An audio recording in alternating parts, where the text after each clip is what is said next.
The Tangent 8 podcast is aimed at a mature audience. It contains themes that are not appropriate for all listeners. It's important to note that we are not experts. We routinely have no idea what we're talking about and are just three idiots sitting around a table. Listener discretion is advised. Welcome to Tangent 8 podcast. I'm Seth, and as always with me are Whoosh and Jondo. Hello. Hi. So this week we're starting out with Muskie putting something onto his failing platform that kind of surprised about. It's AI. Yeah, That one thing he bought Twitter to get rid of. It's great. He's using a bot to replace all the bots that he got rid of. That's just fucking weird. The issue was they weren't his bots. That's why he was angry. This is the thing. I'm pretty sure the way they'll probably try and spin this, it's not a bot. It's an assistant. Sorry, you cut out for a second there. It's not a bot, it's an assistant. Yeah. But I go to great lengths to turn every assistant off on any device I have. Oh, absolutely. That's the first thing as soon as it's out of the box. I turn them off and they still pop up going, would you like to use the assistant? Like, no, if I did, I would have turned that fucker on. Yeah. So, I don't need an assistant in my everyday life. I definitely don't need one on my phone. Like, did you hear me say, okay, Google? And the which part is like, no. Like, then fuck off. I have to quickly check my phone. Did it get me? It's very much stop calling our bot a bot. But even the Twitter company, or X as they're now called, have come out and said that since Muskie's taken over, it's worth less than half of what he paid for it. Like, goddamn. And I mean, like, I think it was like last week, they lost Sony. Yeah. So, pretty much Sony just removed one of the major features of their controller, that fucking share button. Yeah. Yeah, that's right. They had a dedicated button for Twitter, essentially. Well, you can still share on other platforms through that button, but it's not the instant post that was to Twitter. Yeah. Like, so, that's got to hurt them in some way. Like, fuck. Like, you know it's bad when, like, the instant function of, I could press a button and share this clip to Twitter is gone. Like, you know that Twitter has fucked up there. Yep. Yeah. Absolutely. Like, it is funny to watch him ruin a company, but at the same time, I feel bad for the poor fuckers that work for him. All 5 of them. Yeah. Like, they're just trapped in one little dungeon under his house now, I guess. He already got rid of everyone that was there, so there aren't anyone who knew how to do the job, he got rid of. Like, absolutely. He got rid of everyone who knew how to do the job and replaced him with about 5 monkeys in the basement. Well, as we know, he's now replaced them with bots. Yes, robot monkeys. Well, he's only made one so far. But everyone else that's still sitting in the office going, come on, make another one, replace me, come on. I don't trust Musk. Like, I don't trust him with an AI. Like, it's gonna go rogue within seconds. He would not have put the time or effort in to make something that won't destroy humanity. No, but hopefully he'll install it into a car, then launch it into space. And then we'll have a spacefaring AI. Like 1,000 years later, it kind of like falls down to Earth again and starts rampaging after gaining sentience. And he certainly thinks quite highly of this AI too. Yeah. You know what he called it, right?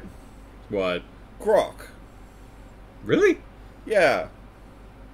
Why? Am I the only person who gets this reference? Possibly. Grok, I remember, but... grokking something is something that kind of became an internet meme, and, you know, when you understand something, you grok it. Yeah. But it comes from a book called Stranger in a Strange World. Editor Seth here, it's Stranger in a Strange Land. I know someone would get me for it, so I'm just gonna nip it in the bud here. It's Stranger in a Strange Land, not world. Very good book, would highly recommend. And maybe book of the month. Yes. Look, if Dan decides he wants to read that, it's a good book. I'd be down to read it again. It's one of the I think it's like top 10 Times science fiction Hugo books. Yeah. It's Hugo who does sci-fi books, right? Yeah, I think it is. Hugo Awards. If they didn't, they do now. Yeah, fuck. I don't remember who does book awards. The big one for science fiction. Yeah. It's in their like top 10. Yeah. But in it, it's part of the Martian language, and it doesn't just mean to understand. It means to so fully understand something that you cannot learn anything about it. At that point, you grok it. You encompass all knowledge of one thing. So he says that his AI, he's called his AI fully understanding. Yeah. Weirdly enough, the only reason I know what grokking is because of the SCP Foundation. Okay. One of the entries is a spot in a random factory floor that if you walk through it, you gain complete understanding of one topic. That's grokking. It was mentioned as in one of the research notes as the grok spot. Yeah, so, that's why. Unfortunately, it's never useful. Actually, no, my favorite thing from that SCP was the fact that some guy walked through and never had to breathe. Like, how? How did you do this? Like, I'm not going to tell you. I don't have to tell you anything. I know how to recycle air in me now. So, yeah. Took him apart, couldn't figure it out. Like, how did he do this? How would you not just dance over that spot? Just like, I'm in, I'm out, I'm in, I'm out, I'm in, I'm out. I am the universe. Just gains omniscience. I am the singularity. Why is there a koala? Why is it smiling? What does it know? Lower Decks, oddly enough, just had their last episode of the current season, and yeah, show continues to be fucking excellent. Love that show. It is so good. One day we'll force Jondo to watch it. It'd be great. I've been watching Lower Decks. I've watched the latest ones, but yeah, I've been watching it. Yeah. Hell yeah. So, next thing up is the potentially yes, no, possibly not legal thing that YouTube's doing by detecting your ad blocker. Yeah, that's fun. It's a bit of a nothing thing until some EU country actually makes a ruling. Yeah. Because the thing that's the problem is that in the EU, part of their privacy, just general, you have this as a right of privacy, is that they can't look at things on your machine without asking you first. Yeah. And YouTube, to detect an ad blocker, has to ask you. Because they're looking at cookies or other scripts and things running on your machine. So they have to ask first.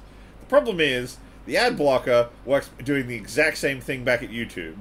Yeah. So it's very much a, you're breaking the law. It's like, yes, but you're also breaking the law by finding out I'm breaking the law. Pretty much. For the longest time, the idea was, we all know about this, no one's going to start a fight. But now YouTube seems to think there's money in the fight and actually pushing it for once. At the very least, I hope it's like, two wrongs make I don't have to sit through 4 fucking 30-second unblockable, unskippable ads. Yeah. If they're not YouTube, unblockable. Yeah, unskippable. If YouTube actually backed us, like, look, we're sorry, we'll reduce the amount of ads, just please, love of God, turn your ad blockers off, I might consider it. But no, it's like, no, watch all 5 of these ads you can't skip. Watch them all. One of them's half an hour. Fuck you. I just want to laugh at the funny thing, man. But the funny thing goes for an hour, which means they can fit 3 mid-rolls in. Oh, yeah. What's funny is how, like, pre and post. The day after they announced they're, like, stopping ad blockers, is ad blockers started advertising on YouTube that advertising they will block YouTube ads. That's just gold. Fucking, but someone had to have let that through, unless they've automated their ad. I reckon they've automated it. Now. It just, you submit it, you pay for it, and there you go. Or some guy really wanted to get fired. Provided the internal AI doesn't flag any of the actual content, I dare say just let's go. But it's just an arms race now for, like, between YouTube and about 10 ad blockers who are all like... Well, that's the thing. It's YouTube versus all the resources of the internet. Yeah. Because and the internet hates paying for things. Because if those, 10 guys don't figure out a way to get around it, some dude in Russia will. Yeah. And it'll end up on GitHub. Oh, it always ends up on GitHub. So, sooner or later, we're going to get around your... And even if they do get around the internet doesn't like paying for things, the internet also doesn't like being told what to do. Yeah. And if you're being told, watch an ad, you can't skip this, that's like, well, fuck you, we will do this. That's painting a target. Yeah. Like... That is the equivalent of walking up to someone and slapping them with your glove. Yeah. So the last time this happened was a security consultant tried to claim he was the greatest security consultant on the internet. Was that? And within like 2 hours, he got taken down. That was McCafe, wasn't it? Or yeah, Norton's one of them put his social security number online and said, "You can't steal my ID." Yeah. And holy shit! Half an hour later, he's still fucking jamming for that. Like, goddamn. Oh, he's still angry about that one. But anytime, if you present any challenge to the internet, they will destroy it. Only if you tell them they're not allowed to. Yeah. If you put a challenge on, go here, do this. Like, I'll get to it. If you say, don't look at that, that's for me only. The entire internet will rally behind themselves just to spite you, and I love it. Like, look at that whole thing of like Shia LaBeouf put a flag on a flagpole in the middle of fucking nowhere that had a message, and then people found it from a plane that flew through in the background and then tracked it from the stars and found the fucking thing. No. The better one is always the second one. Yeah. Which one was that? That was the one when he put himself in a basement with That's no right. windows, no nothing, and he was like, "Find me now." They heard a plane over the top of the room, and then like scoured flight logs to get a time of a plane in that area, and they nailed it down to, based on the way it echoes in that room, this is the house you're in. And it was something. I remember something about the wallpaper in one of them as well. They found someone by the wallpaper in the background of a picture. And it's like, I know. it wasn't the Shia LaBeouf one. It was something else. But no, I know Nerd Cubed had a fan turn up to his house because in one clip of a thing, they saw the pattern of the carpet in the hall. That's right. That's always a terrifying. That takes a special kind of creepy motherfucker. Like, have you seen some of the ones that goddamn. pop up online? Like one of the there's a chick. I think she's a TikToker, was practicing some dance stuff in the living room, and it was just a guy on the balcony who decided to walk in, and he climbed up like a few stairs, like, a few stories or something. It's like, holy shit, man! Like, just because you hear these people on the internet or watch their videos does not mean they're your friend. And this is the kind of creepy shit that YouTube's going up against. Like, why? Why would you invite this shit to yourself? Like, why not just make the ads skippable and reduce them? Like, you're still going to get your ads. You don't need to compromise a bit. 3 in a row. Stop being a little shit. But you're forgetting, John Doe. Line must go up. Oh, yeah. That's true. The line must forever go up. It can never go down. Like, it's only up. That's the problem with late stage capitalism. It goes up and up and up until it hits the cliff, and the only up is a fucking straight line down. Yup. Then it goes up and up, then tumbles down to communism, and then it starts again. It's a cycle. It's great. So I think I'll move this along. Probably a good idea. Right. So I fucking love them, but I have a bone to pick with Audible. Why have you done that? Please. Another thing has happened that has annoyed me, and it annoys me every fucking time it happens. So I've been recently listening to the Murderbot Diaries. Yeah. Incredibly good set of books. Would highly recommend. The main character is an absolute laugh. Well, I love him. I was So going to good. select the first four books of that for next month's book, but fine. I guess I'll pick something else. Because the first 4 books are on Audible Plus, and if you haven't listened to them, they're like between 2 and 4 hours each. So 4 books together gives you a good 20-hour book. Guess I'll have to listen to that one. We just talk about it randomly as a side thing. It's really good though. I would highly recommend. But here's the thing: when you get to book 6, it's not on fucking Audible. No, but book 7 really? is. And you know what? Yeah, I know. What? I hate that shit. Yeah. Why? Don't know. Why would they do that to us? I looked into it because that really pissed me off. But you can find it on other audiobook fucking websites. It's because at the time when 6 came out, the author of another book was getting really jacked over from Audible, so a whole heap of other authors said, we're not going to release our books on Audible. And so Audible said, okay, well, these books will never release on Audible. And so that's why there's several fucking popular series out there with books missing in the middle. Petty. So, I love it. Yeah. Petty from both sides. But that's why. That being said, I have seen some, like, in time, books appear on Audible that didn't used to be. You used to not be able to get all the laundry files on Audible. There was like 3 books missing.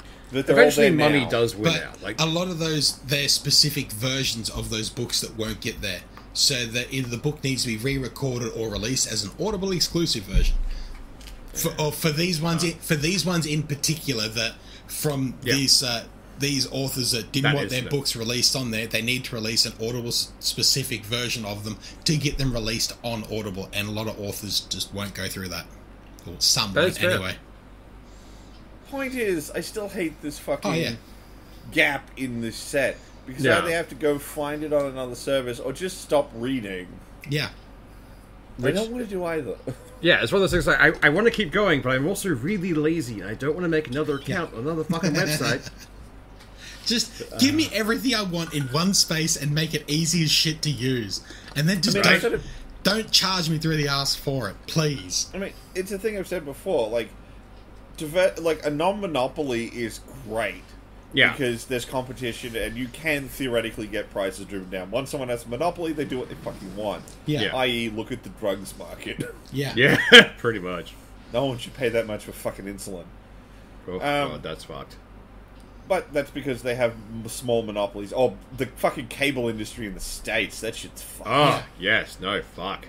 That shit's insane. Having a whole coalition of guys essentially acting as a monopoly but pretending to fight each other, that's so fucked. People hate like our telecoms. Yeah. I mean, Optus took a big L. That's going to be hard to recover from, too. Like, God damn. Oh, yeah. Like, if they didn't already burn your trust from leaking all of your data, now you lost everything for fucking 12 hours. Yeah. Oh, fuck me. But people crave a monopoly as an access point. Yeah. Yeah. They don't want 19 services. They just want 19 services fighting each other on this platform. Yeah. That's why Steam works. There's so many different publishers just release it all in one spot where I can have it all. That's why GOG works. Like, they release so much shit in one spot, I don't have to have 30 different fucking launches. It's why streaming services are failing, because people don't want to pay for every fucking streaming service.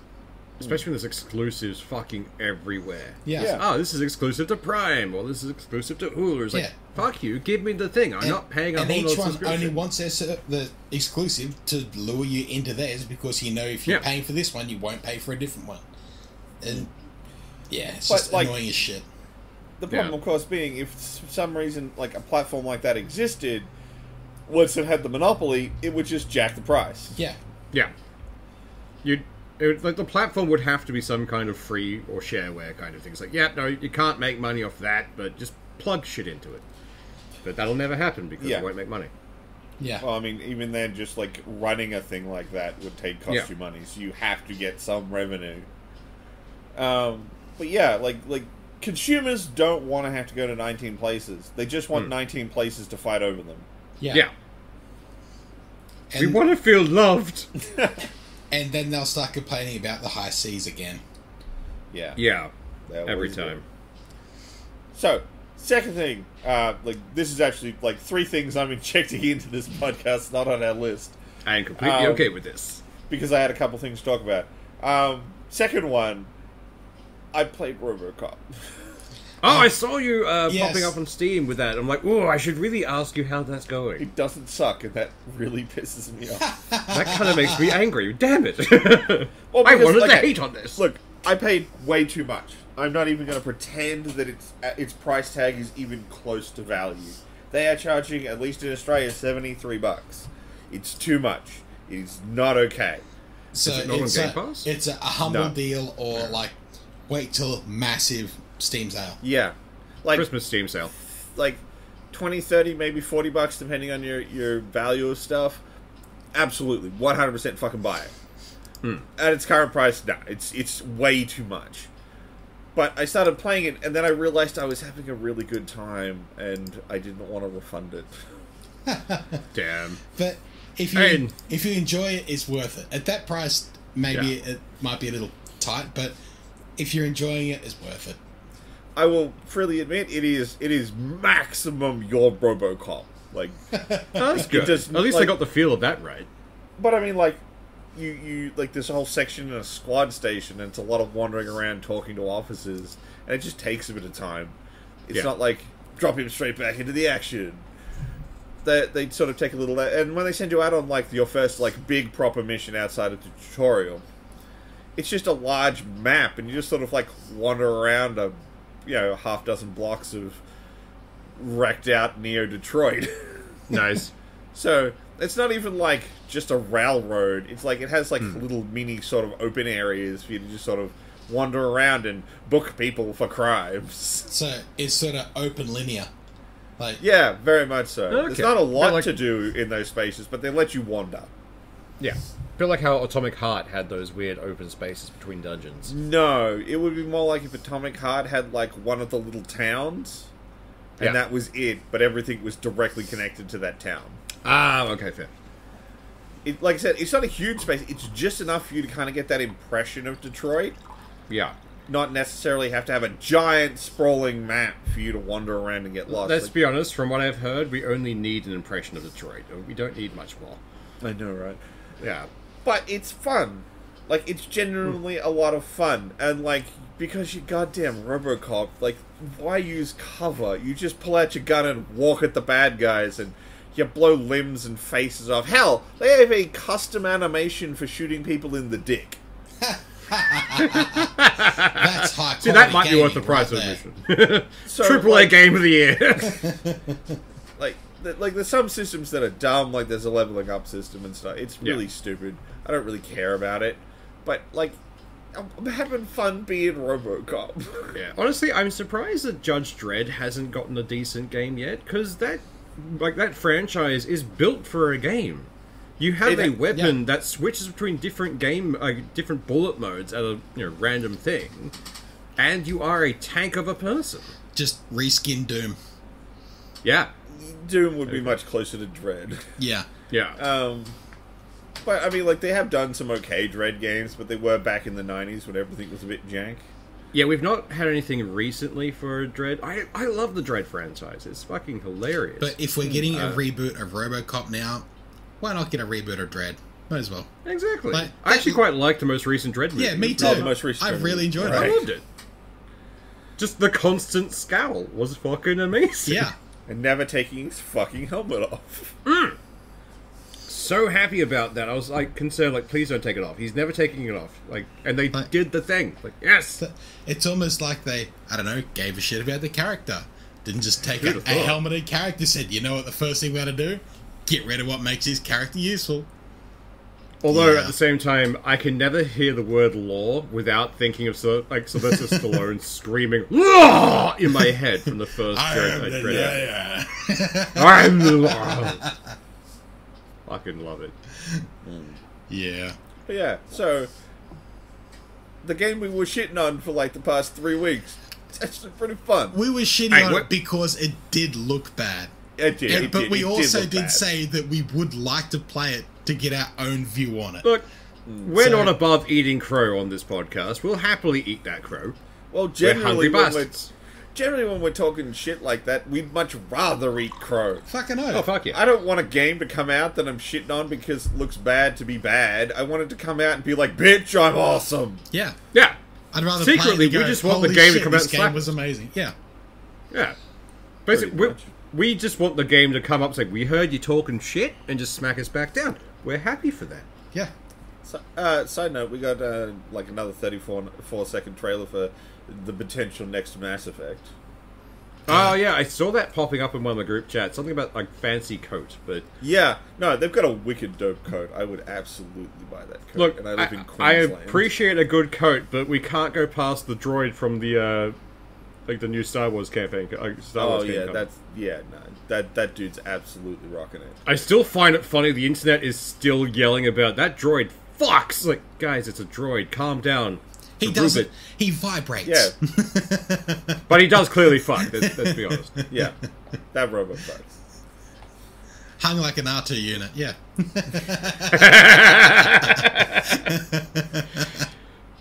And the third dumb thing I'm injecting into this podcast was actually something that just I knew about, and I asked the guys a little bit if we want to talk about it, so we're gonna. So there's a there's a company, and I will freely admit I do buy their products, called Gamer Subs. And they put out one of their recent flavors. It's called Lean. Wait, what? And it's purple. Alright, you go. Like, do we have a link for this one? Oh, I can give you the link if you want. I think it's Biden on the... What actually is the product? It's just a flavor caffeine supplement. It's very tasty. I'm not gonna lie. Like, they make good stuff. They got me off stuff, mostly. It's annoying how tasty it is, but it is just lean and it is just Biden on the cover. Like, but you know what lean is, right? I've heard bits. I've not been up on this one. Do explain. It's a mix of like cough syrup and other stuff that just gets you mildly high. It's that's right. Massive problem in the rap scene. Yeah. So they've put out a product, like they didn't call it Grape Drank or something like that to try and play for meme status. Like the name of the purple they normally drink, have meme status. I know. The name of the drug drink is called Lean. Oof. So it's a bit of an oof. A bunch of their representatives, the people who spook them on YouTube and stuff, have gone, no, I'm not doing that flavor. Nice. Because like it's not a good idea. Look, like they've been pushing the envelope with names for a while. They just wanted to find where the line was, and I guess they've now found that line. It's like, all right, cool, we'll pull back. We won't do that again. We're sorry. You know it's bad when a lot of money grabbing YouTubers are going, no. Oh, when influencers are saying no, that's a bad thing. Well, again, it's kind of like if you created a thing and just called it black tar heroin. Yes, fair. It's like people are not going to want to associate that with their relatively family-friendly channel. See, the next one will be called Ice Ice Baby, but instead of having vanilla ice on the front, be a crackhead. Yeah, be great. Like I said, it's just a really dumb thing for them to have made, and they're still selling it. But like, whatever. I'm guessing they're probably leaning into it. Dumb memes, but like, even dumb memes can be like a bad trash. idea. I dare say. Apparently, it tastes like peach tea and lemonade, which annoyingly, I like those flavors. I may have to buy some. For all of that, like those powdered energy drinks, all that kind of shit. Like the South Australian government apparently only just found out about G Fuel, and they're absolutely they're not happy about it. No, they're banning them straight out. Like powdered energy drinks, gone. Yeah, like they just no, we can't have this. Like WA, settle down. If you don't give us to it this way, we'll find other ways to get the caffeine into our system. Do not get between gamers and caffeine. Go and have a coffee. Get several shots of espresso. God damn. I do that every morning where I can. Go to your local Asian food supplier and just buy a kilo box of ginseng, have a massive coffee, throw the whole thing in, and good luck to you. Actually, T2 does a ginseng tea now. It is so potent. It tastes like spicy, but it's very good. I need that occasionally when I can't have coffee. So yeah, they're my little 3 interjections, and now we can return I would like to interject one thing as well to a random thing. Oh, go nuts. Like, I would very much like for VisiPop to stop putting out fucking, like, anthems for our generation on every episode of Hell of a Boss. I swear that the most recent one was at 2 Minutes Notice. Fucking great song. And absolute banger. I have accidentally gotten a bunch of people from work addicted to Hell of a Boss now because I kept listening to it. I didn't realize they could hear through the headphones. I mean, as far as I'm concerned, doing the Lord's work. Oh, fuck yeah. Great series, great song, but at the same time, like, why does everything have to be an absolute banger of an anthem? Stop speaking to my soul, woman! It's really simple.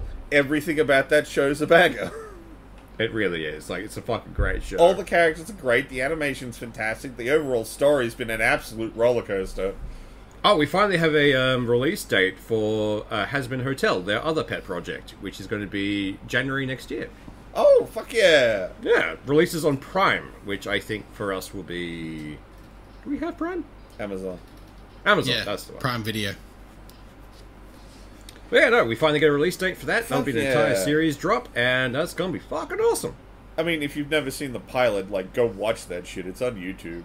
It's Fun great. fact, one of the main characters from Hell of a Boss is in the background as a concept character. So Blitz is in the background. I mean, Blitzo. Yeah, of course he is. Of course he's near the fucking drama. I love the fact, if you ever watch the like subtitled version for A Hell of a Boss, anytime they say Blitz, there is an O with a cross through it at the very end. Yeah, because the O's silent. I fucking love the dedication from the captions team there. Fucking great. But that's my random interjection, because like that's been in my head for like the last couple of days. Yeah, I can believe that. Along with the song that lives there rent-free now. The fucking clown being Australian was fucking... Ah, yes! Mammon, the demon. I loved that. That was great. That giggled... I giggled way too much once, like, wait a minute. I know that accent. I know that accent. Well, that's another one to add to my to-watch list. Oh, it's very short, thankfully. It's like, I think maybe in total, for 2 seasons, about an hour. Fair enough. What's it on? What's the first season on? It's YouTube. It's all on YouTube. Completely free. Excellent. Makes life easy. I'll send you a link. Cool. It's the original show that they made was Has Been Hotel, which has been picked up and is getting a full season run on Prime. But while they were waiting to try and get that done, they started working on this side project, Hell of a Boss, which is set in the same setting, and it's been going for like 3 seasons now, or something. Yeah, like I think that. we're just in the 3rd season at the moment. I'm really waiting for the Lackadaisy cartoon, because goddamn, I love that. Oh, actually, that reminds me. I tried checking up the comic recently. The Lackadaisy website's gone down. Maybe because either people are too many people, or because they're selling. I think they might be selling, or they're transitioning to a new group or something. Because I know they created a new group for the production of the cartoon. Yeah. So, yeah. I mean, like, mostly I was going there because I was trying to find if they had any decent merch going at the moment, because I love their stuff. There's a link in our chat there for you, easily. Awesome. Yeah, great series. So, and now we return to our regularly scheduled programming. Ah, fuck, So that the thing owls are dead.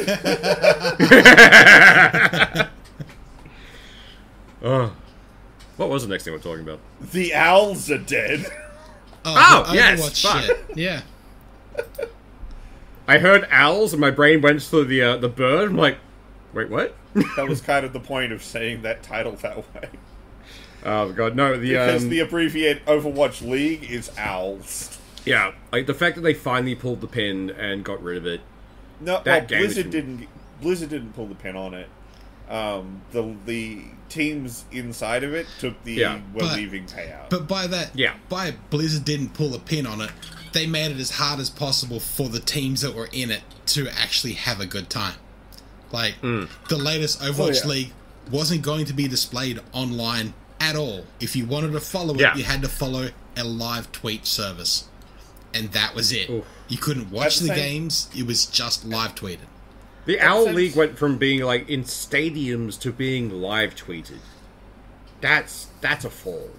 Well, I mean, like it's a thing that's always had a tenuous grasp of an audience. Yeah. It's not fun to watch because with all the fucking crazy shit going on at high level, it's impossible to follow. Yeah. It's just a clusterfuck of abilities going off and someone comes out the victor. You can't watch it live. You have to watch it edited when someone goes, these were the plays. We checked all the cams and watched going through. We found the fun shit. It has to be selected. Otherwise, it's just noise and explosion. But that meant you couldn't watch it live. Yeah, pretty much. So it was like a tenuous and dying thing already. Yeah. That's the problem with esports in general. Like, unless you're heavily into that game, you're probably already off playing the game than watching someone else play it. So, like there's a few, sure, have like, tournaments, have games, whatever, but streaming them and watching them live, I'd rather just play the game. Well, I mean, we've talked about it a couple of times when we've talked about the Owls in the past. The biggest problem was Blizzard tried to make it an esport, not let it become one. Yeah, they tried to force the esport thing as opposed to letting it mature gradually, like the way that stuff, like, you know, all the other things worked. Like, I'm trying to think of the other esports. My brain's just gone down. Counter-Strike, League of Legends, the two big ones. Like League of Legends, StarCraft, yes. Like they built themselves up over, in some cases, generations. Like I maintain StarCraft. The only reason it continues is the first round taught the next round because they had kids. and produced another round of them. Like, it's a great game. Sure, I suck at it, but it's at least fun to watch. Mostly for the cheese. But, you know. Actually, that reminds me. A great series to watch is When Cheese Fails. Always hilarious. Mostly it's like these guys commentating on like matches of StarCraft. Like, ah, let's watch this guy fuck up a Zergrash. And it's great. Love it. Though, like, just speaking of StarCraft, Blizzard president came out and said StarCraft could return, but not necessarily as an RTS. Like, yeah, they've been threatening to bring an MMO out for years. Well, there was already meant to be StarCraft Ghosts a while ago. Died in the cradle. Oh, absolutely. Yeah. Like, they've tried StarCraft non-RTS games before, but they haven't tried them. That's the problem. Oh. They've talked about them, and Ghost never released. That one died in dev. A lot have died in the cradle when they talk about it. Like, if we ever get a World of StarCraft version, it will be far in the future. StarCraft isn't suited to the concept. It really isn't, yeah. Like heroes lead armies. In StarCraft, the heroes are literally the only characters. Yeah. But, like, even if they did release a single character FPS game and it was Terran based, I don't think you'd be able to tell it apart from a 40k game. No, that's the thing. Like, if they did what they did for like Warhammer 40k's Dark Tide, but you were playing one of the more interesting armies, they could probably do it. It wouldn't work. They don't have enough variety. No, there's three character bases. That's all you fucking got for it. I mean, that's why they went with Ghost as the prototype for their third-person stealth game. Because as a stealth assassin, you can build mechanics around that. It doesn't have to be about troop movement. Yeah. Otherwise, given the fact that it'd just be wave after wave of Iron Men at them.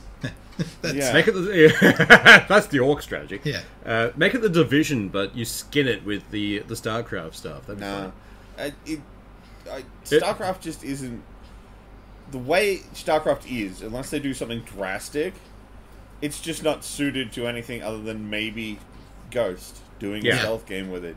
Because the actual mainline combat just isn't interesting or that distinct anymore. That is true. I think if they put out solidly locked into it. Yeah, I mean, if they put out a third-person shooter, you played a Terra Marine, you did all that kind of jazz, it's just going to get compared to Space Marine and probably lose. Yeah. Yeah, if I'm being honest. Like, there was a whole genre that sort of died off, the FP RTS, where, like, you played as a character, but then you could snap back to an RTS version. Carrier Command. I fucking love that game. Pity it was so fucking broken. But, like, being able to have a carrier, you build units, you can send them out to do stuff, or you can go down and control those units for a little bit more fine-tuning. It was fucking great. I loved it. And I'd enjoy a StarCraft game that's a little more focused like that. But the multiplayer would be a bitch. Yeah. Yeah. Absolutely. They'd have to let go of the multiplayer to do anything else with StarCraft. No, I don't think they'll ever do that. Especially with the Owls now being gone. Now they're owned by Microsoft, who knows? Yeah, that is true. Big Papa Microsoft might do some things. Although Big Papa Microsoft can still do some dumb things. Oh, yeah, definitely. they can. Now, I don't think this article is fair, but it still brings up a valid point. It's still so. The big comparison they make in this article is that the new skin for the classic Master Chief armor from Halo 1 is a new skin in Infinite, and it costs more than it costs to buy Halo Anniversary Edition. Which means it's only costing like $15-$20. Yeah, but I mean, like, Anniversary Edition's an old game. It's not really fair. But the cosmetic does cost $22, and that is way too fucking much. That is a lot of money for a single skin. It's a lot of money in any game for any skin. Like, skins are fucking ridiculous. It shouldn't be more than $5 a pop, ever. But they are. Yeah. Because they tier them on how much quality they put into them. This took our intern 4 weeks to make. $50. Yeah. I mean, kinda. Usually, premium skins have either maybe custom animations, all extra effects. that sort of stuff. So that's usually what causes them to cost more. But as far as I'm aware, from the little bit of digging around I've done, this suit does not have anything custom about it. It's no. Yeah, and the original Master Chief armor wasn't anything special. No. And it's like still the same old olive green. Yeah. So it's like cool nostalgia piece, but like there's not much else to it. The whole skin thing of like Halo Infinite is fucking ridiculous already.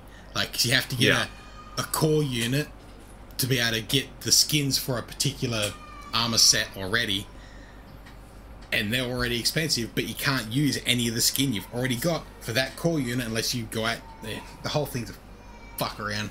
And they say it's always a massive mess. They can't put elites into the game because we don't have the model for it. Why not just have them as a core, as an armor core? Yeah, be easy. Make them separate. Be fine. Yeah. But no, can't do that. That would be too good, too useful, too intelligent. Look, I had some fun with Infinite when it came out. I don't really care that much about the multiplayer. I still never. Yeah. It's the only Halo game I've never gone through the entire campaign. I'm probably not even halfway through it, and it's like, I'm done. I don't look pretty much. To me, it was sort of a, okay, this is a good direction to go, but you've got to finish going in it. Yeah.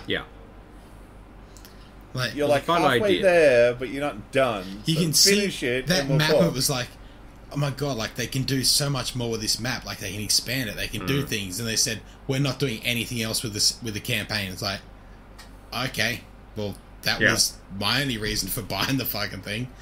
I mean, they've been heading the COD route for a while. It's like, we're releasing a new multiplayer. I mean, game. Yes, game. Just game. Like, every time, it's like, oh, we made this thing. It's like, this is just an avenue for more multiplayer, isn't it? Like, no, there's a single player. It's like an hour and a half, guys. Come on. I used to love the story you had. At the same time, I'll take an hour and a half of good shit over 6 hours of garbage. Yeah. That is very true, yeah. So, like, it's just a shame to watch like all the franchises we grew up playing taken out back and shot like old yellows. Like, come on, guys, please. Why? It's one of the biggest complaints of the latest Modern Warfare 3 that dropped a week or whatever the hell it was ago. Was it a Metacritic 4.3? Yeah, it's got a 4-hour campaign. It's got a tiny little campaign, and people are bitching and whinging. Oh, since Microsoft bought them, it's gone to shit. Microsoft bought them like a month ago. This has been in development 2 fucking years. Like, you can't blame Microsoft for this one. Like, maybe the one next year and the one after that. Sure, blame Microsoft all you fucking want, but this could not so much. Yeah. At the same time, like, I don't know about you guys, but I don't hear 4-hour campaign and think quite as badly of it anymore. No. If it's a solid like story, keen. Unfortunately, apparently this 4 hours does contain a lot of fat still. It's not trimmed down to the good stuff. Yeah, which is a bit weird for a 4-hour campaign. This is more like, I only have to play it for 4 hours? Awesome! Yeah.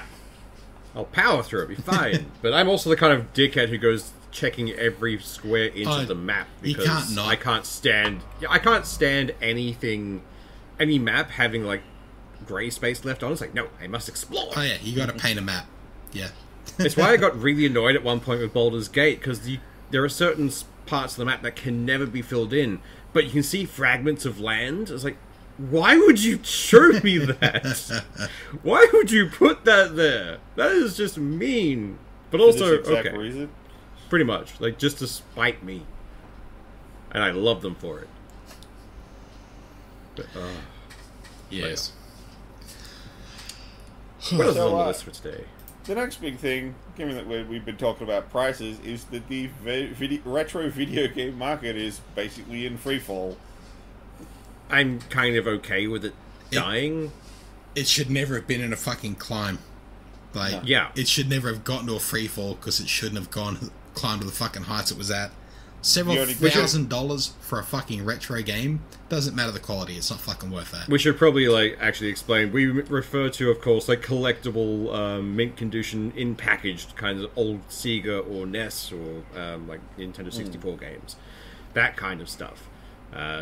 not the market of Sega re-releasing Sonic 1 every 5 seconds on their own online store, but physical cartridges and collectibles. Yeah. So, like, there are videos around you can find that talk about what precipitated this. I would personally suggest checking out a guy called Kyle Jobst on YouTube. He's got some great videos on it. He's also Australian, which we like. Yeah. And it's kind of a thing that a couple of guys kind of inflated this bubble on their own. Yeah. And then it kind of created the gold rush mode where, like, everyone was like, oh, I'll get my old stuff valued and then I'll flip it for money. And people started buying and selling these stupidly expensive video game collectibles. And then a whole cottage industry for grading popped up. And it's kind of all turned into this big thing. Yeah. And now the bubble is starting to pop. People have bought things for hundreds of thousands of dollars, and now they're worth fractions. I think one of the worst I saw was something like a 98% drop in value. Yeah. I think that was one of the Mario ones that sold for like over $1 million. Or something like that. Yeah. When it went from like, you can either buy a house or buy a single game cartridge, that's fucking ridiculous. And then it goes from absolutely. like $800,000 down to $4,000. Like, holy shit, that's a big drop. The house would have been gaining money. Fucking oath. And the problem with it all is, like, this market is built up around this idea that people don't have their stuff anymore. Yeah. So, gamers are very collectible, and I mean, even growing up, we're dragons. We hoard things.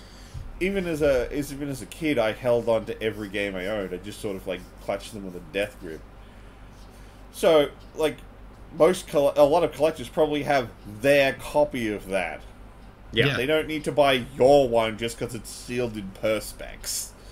Pretty much. Like, I still have some of my old Pokemon cards, to be honest. Like, the ones we had when we were in, like, primary school and shit. Yeah. Like, I just never threw them out because we grew up in that time right as comic books were being graded and becoming, worth something. But like you mentioned previously, Seth, the prelim to this, which was comics actually had a scarcity because no one bothered collecting them. Same with baseball cards, like you mentioned before. Like, people used to get the gum and throw the card out because why would we keep it? Or they might just keep their favorite. Yeah, or they get dog-eared, or they wouldn't be kept in good nick and that kind of stuff because kids got a hold of them. It was only the few weirdos and strange ones who were like, I'm gonna keep this in pristine condition in a sealed bag, and they became worth something. Like, but we don't have that now. Like, we all keep our shit because we were raised by going, keep it might be worth something one day. Like Beanie Babies, remember that bubble? That was fun to watch burn. I'm waiting for pop vinyls. It's getting close. I feel it's getting very close. I swear to God. Like people I know pop who vinyls collected popped them before it even released. There was a guy, me and Swoosh know, who was collecting and selling them, and even he's got to the point where he's doing like mass sell-off. It's like, ooh, this guy is like he was a believer. It's just like, ooh, even he's like, no, I don't want this shit. That means something's bad. Something's bad in that market, and it's gonna pop. Yeah. The problem was, like, he was buying them, like, 4 or 5 of the same one at a time, and then trying to sell them, like, later on, but he kept missing the bubble, I think. Like, every time, it's like... If you can buy 4 or 5 of the same thing at the same fucking time, there is no scarcity. Because then they're available 5 or 6 copies of the same thing everywhere. Like, and there's so many collectors of, like, pop vinyls, like Beanie Babies used to be, and no longer is it like, oh, we have to hunt for this one specific thing. You can find it. Easy. Like, very easily. It's like, oh, I like that pop vinyl. I might just go home and print one myself and then paint it. Yeah. That's all I do now. If I want something, I'll print it. Apart from 2 things I purchased recently. Which are, like, very in-depth resin casts of, like, Zoro and Luffy from One Piece. So, that's because they are fucking awesome. But yeah, it's... I'm happy to see this start to collapse, because it wasn't real. It was never real, and it needs to go away. the problem as well is like the grading services you used to be able to get, or you still can, to be honest. You'd send your shit off to them. You could send the same card or game to 4 different things and get 4 different ratings.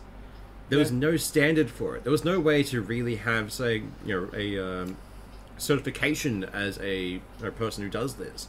It's like, yeah, I'll do it. I think that's worth like an 8.5. Yeah, sure, that sounds about right. I mean, not everyone used the same scale. Some would use like 1 out of 5. Some would be like 1 to 10. Some would be like 1 to 10, and whether or not it's A++. Yeah, like, there was no way to really keep it all coherent and concise. It's like women's sizing for like clothes. God knows what's going to happen. Roll the fucking dice. Is this the right one? Who knows? But it's just a lot of guff. And I'm quite glad that industry is slowly dying. But it's a weird mentality to me as well. Like I'm one of those people who opened the things and played with the toy. Yeah. I'm one of those heathens. Like I used to do that constantly. If it's in a box, it's why did I buy it? Like I'm gonna keep it. We'll play with it and do stuff. Like if I was going to buy a copy of Super Mario now, it'd be with a NES for me to play it. Yeah. That's it'd be great. And hell, you can just buy those like mini NESs now that already have it all pre-installed. Like Nintendo and everyone else are like, hey, people like these old things. Fuck it, give it to them. Here's a mini version just running a Raspberry Pi with a bunch of preloaded shit. Give us $50. Done. Like, what else is better? Well, it is funny that Nintendo has now gone the way of the, was it 99 games in one thing? Remember, like, the fake Game Boys you used to buy from, like, cheap shops? But we'll provide you with some games, but don't you dare try and put your own games on it. That's bad. Yeah, no. That's not good. Can't do that. So, I think the last story we had queued up was that Epic, in its last 5 years of trying to get its Valve Counter-Strike moment out of Fortnite, is still just hemorrhaging money. Yeah, I don't think they'll ever stop hemorrhaging at this point. No, and I mean, I'm pretty sure the last, 4 times we've even brought up Epic, it's just to say they're still hemorrhaging money. Well, the thing is, they're still doing dumb shit. They ditched so many staff because they were hemorrhaging money and then changed nothing. They continued the same practice that was hemorrhaging them money. Yeah. Like, at this point, I think they're diving to see how deep the crater will be. It's like, fuck it. Dive down. A swan dive into the ground and see how big of a mess we can make. Which is sad. I mean, Epic has managed to carve out something, I think something like 15% of, electronic game sales. Which ain't bad, but I don't see them being able to recover hard enough to really make that number go up. But they've also got that through, essentially taking people hostage, or taking games hostage, rather. I'm curious how much of that is solely from Epic Jail Games.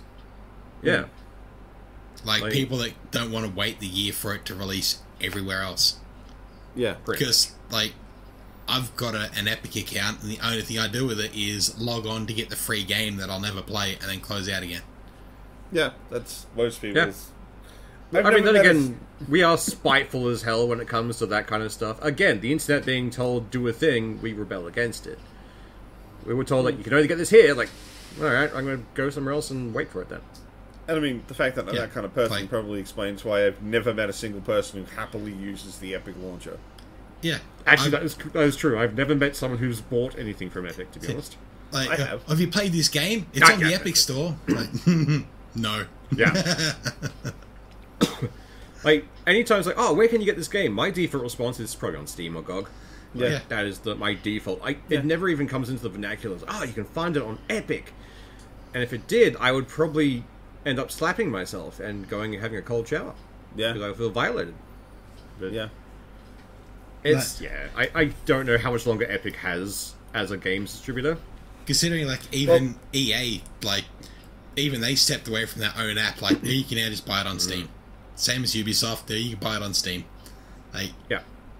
And EA giving up control of anything is, herding cats. I mean, when they made the EA launcher, it was that tracks. Yeah. We saw that coming. They want a piece of that pie. And they made the EA launcher, and the thing was fucking broken. God damn that. horrible. EA launcher is still fucking broken a lot. I just hate the fact that I would buy something in Steam and then it would open the EA launcher to launch the game, and then it wouldn't load the game because the EA launcher was shit. So I'm just stuck staring at the EA store. Not that I liked it, but it was the one thing I liked about the Ubisoft one. Yeah.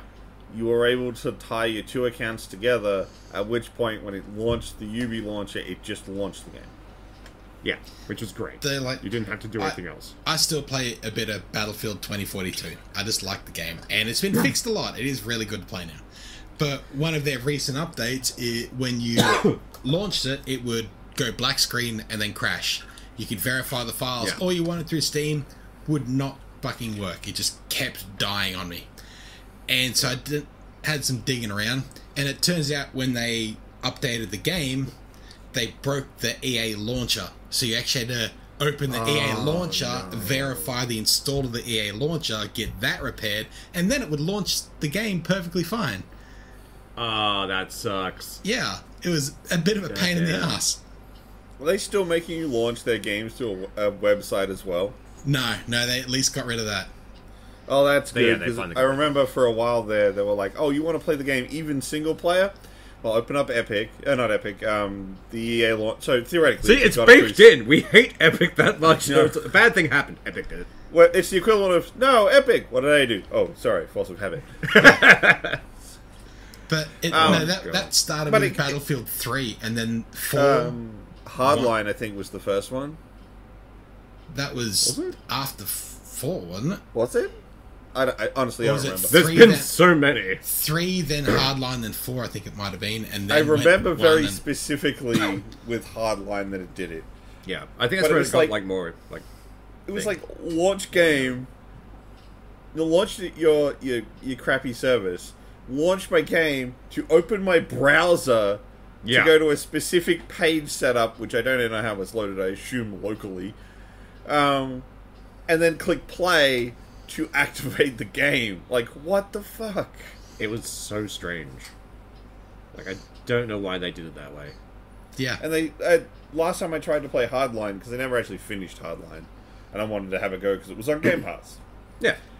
And that was a while. I mean, that was a little while ago, but it still did the webpage thing. That's weird. Yeah, because that's the only launcher it's got. That's just how it launches. Yeah, fair. That's real dumb. Battlefield 4 was the exact same way. I think they changed it for Battlefield 1, like the World War 1 and Battlefield 2, the World War 2 game. I think they changed it for them, but you could still access both of them through that web launcher. Because that was how they were tracking your player stats and everything else you do with the game. But yeah, this is all inside the game. Yeah, it's a lot better. That's good. If you like just run around, shoot things in an FPS, try it. It's good. Though they have gone more fucking hero shooter with it, which is fucking annoying. Like characters with special abilities is just dumb in a Battlefield game. It's just not Battlefield's thing. Like, if they wanted to experiment with this, go for it. Go ham, make another game. But when you fire up Battlefield, there's just a certain vibe that you're expecting. You launch Battlefield and you straight out think you get recon, engineer, assault, and support. That's it. You've got 4 generic soldiers in one of 4 classes. Run with that. Now they have superpowers. Yeah. And then they can equip anything, so you can't even visually check someone. They have changed that, so now they are restricted in what they can carry. But you've still got one character that has a wingsuit that can fly across the map, fly halfway across the map, disengage their wingsuit, fire off a sniper rifle while they're flying through the air, then re-engage the wingsuit and just keep flying around with a grenade that recharges infinitely. That's a cluster grenade. That's a fucking pain in the ass. It's unnecessary. Yeah. I know at launch, though, a lot of people didn't like that, you couldn't tell who had a rocket launcher. Yeah. Because everyone could carry one. Now that is restricted to just the engineer class, but the engineer class should be anti-vehicle, and they've only got 3 anti-vehicle things, which are also carried by most other characters, which is just dumb. It's the same direction that Team Team Fortress. Brain is good today. Like Team Fortress 2, they went down that route where everything originally had a clear silhouette. You knew a pyro was coming because of how they looked. And then they brought in all the different hats. It's like, alright, it's getting hard to see a silhouette, but I can still kind of do it. And then they started bringing weapons that were clones of other classes' weapons. It's like, no, why does the pyro essentially have a rocket launcher now? Like, they're meant to be an up-close thing, like spy checking shit. And it got very muddled, which I didn't quite like. I don't play Team Fortress 2 anymore. I mean, I barely played it when it came out. I haven't for a long time. The little bit I played / watched, the whole, like, getting other weapons stuff, it did change the way a lot of the characters played, but it was pretty clear what they were still. Like, you weren't going to mistake I think it was the pyro could get, like, a big sword instead of his grenade launcher. It's like, well, I know what he does. I can see the sword. Yeah. The problem with the Battlefield one is the person would just have a gun out, and you could not tell who had a rocket launcher because it didn't show on them. Yeah, which was strange. But you're right, all the hats and stuff, like, jack it up hard. It started getting very muddled, and when things get muddled, my brain's like, nope, too much info, we're going to go hide in the corner for a bit. Particularly if you've watched the dev things for, like, Valve put out, particularly with everything from the Orange Box, which was TF2, they put out those dev diary things that you could watch inside, and they made a big deal about silhouettes. And it's like, oh, all your post-release content broke that down. Exactly. Everything was like, oh, silhouette's very important in the first patch out. It's like, hats! Fuck your silhouette! But then again, Team Fortress 2 also allows for an almost infinite number of custom modes that you can run, at which point you can just restrict it to base sets, no extras, play the game. Absolutely. How good a deal was the friggin' Orange Box, though? Because, so good. Stupid. Absolutely stupid. Like, 3 good games for, like, was it how much? It was like $50 to $60. It was the price of one normal game, but they gave you Episode 2, Portal, and TF2 in one go. Like, they may as well have just sold Half-Life 2, and, like, that's all that needed to have been. And then they threw everything else into it as, like, that's probably still the best deal in gaming ever, and ever will be. And I don't think we've had a better one. And it's kind of one of the only times I've ever bought a collection of something, and the title game was not the gem. Yeah. Yeah. Because Portal was the gem in that. Yeah. The rise of Portal was an amazing thing to see happen in real time. And there was no fat in that box. Everything in it was a banger. Like, straight out, like, you need to play this. You play this in the Orange Box? Like, everyone who had a PC needed the Orange Box. Yeah. Everyone had it. It was great. Like, we got a lot of mileage out of Team Fortress 2 when it first came out, because we were a gaming uni. We played a lot of games anyway, so it just got us all together and helped us avoid our assignments. But, a little too and then it's like Portal. Yeah, and then there's Portal, which was just so much fun, and, you know, Act 2, it was a great game. But, it was a good deal. We need more of those deals. Gaming industry, take note. Give us good deals. Like, even to today, like, the cake is a lie. Everybody knows it, because the cake is a lie. Are you still there? Like, it's still a fucking ringtone. Like, yeah, it's mine. That's the impact. A ringtone that scares the shit out of everyone we know. It's great. Yeah, it's great. I love how many people are afraid of that ringtone. Well, the problem is that while the memes might still kind of be in the lexicon, Portal's star has well waned. Yeah. If we got a Portal 3, I don't think it would get as much hype as Portal 2 had. No, it's been a bit long. Like, the zeitgeist has faded. We already know Valve is scared of 3s. They just don't release 3s. That is true. Well, I mean, in their words, they don't put out a game unless that game means something. Yeah. So they're not just going to make Portal 3 because more Portal. They would have to come up with something interesting to do with a Portal 3. Which is why, you know, like, they didn't put out anything in the Half-Life universe until they put out Half-Life Alyx, because VR was the tech they were playing with, and they made easily the best game that I've ever played in VR. Yeah, that is the pinnacle of VR games. Well, I've heard nothing but good things, but I've never tried it.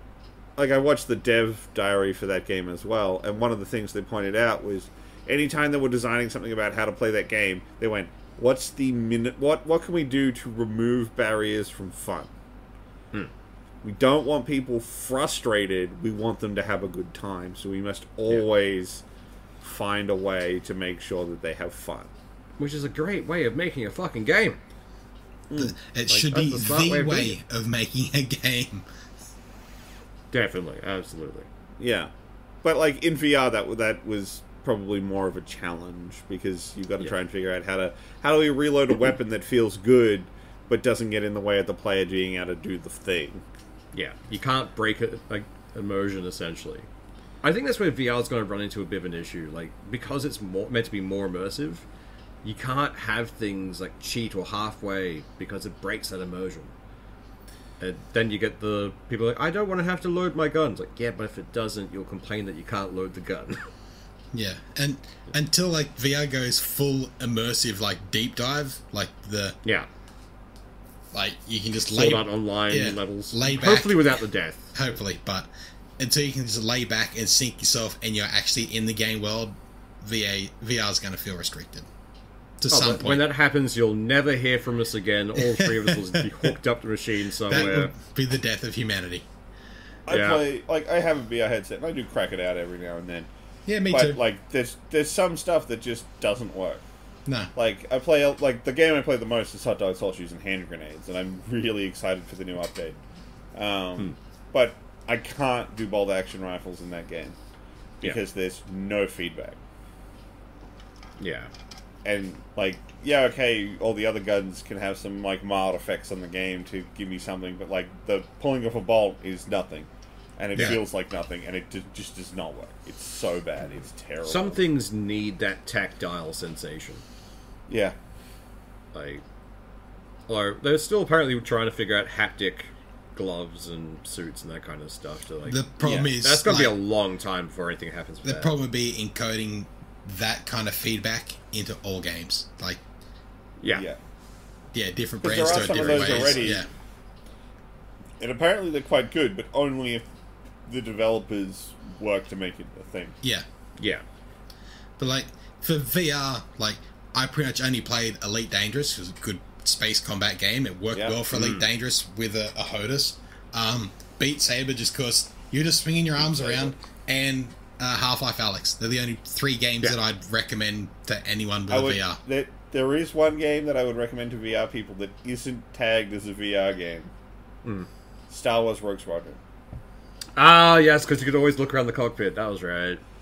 That was a stealth VR game that no one wanted to say was a VR game because they didn't scare off the normies. Yeah, that would scare them away. Playing that with a HOTAS, that different experience. Yeah. But in that same token, you could also go Ace Combat 7. There's several flight sim games that worked fucking well with the VR. Just Elite Dangerous was so much better for most of it. Yeah, well, I mean, they designed theirs with that as a function. Yeah. Anyway, we're out past an hour, so I think we can wrap things up for this week. Before we get distracted by another squirrel. Oh, we will. So, I'm just going to cut it now. Y'all have a good one. Bye! See ya.